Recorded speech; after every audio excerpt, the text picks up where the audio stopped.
શક્તિઓ તો એટલી બધી છે. તાજ હોટલ મુંબઈ, એક ફ્લોર જ હોન્ટેડ છે. યસ.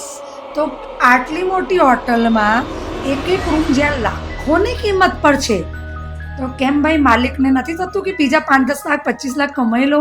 ઇવન તમે કોઈ પણ હિસ્ટોરિકલ પ્લેસ પર જાઓ, ત્યાં જે ફોર્ટ્સ કન્વર્ટેડ ઇન્ટુ હોટેલ્સ, એકાદ રૂમ તો તમને બંધ હશે.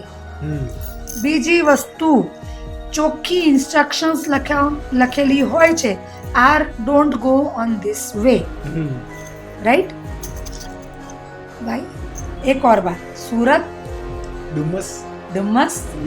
હમણાં એક ન્યૂઝપેપરમાં પણ આવેલું, એક બનાવ બન્યો છે, તે કંઈક આકૃતિ પોલીસ વાળાને દેખાવેલી. હિસ્ટોરિક જગ્યાએ જાઓ ને તો તમારે મસ્તી નહીં કરવી.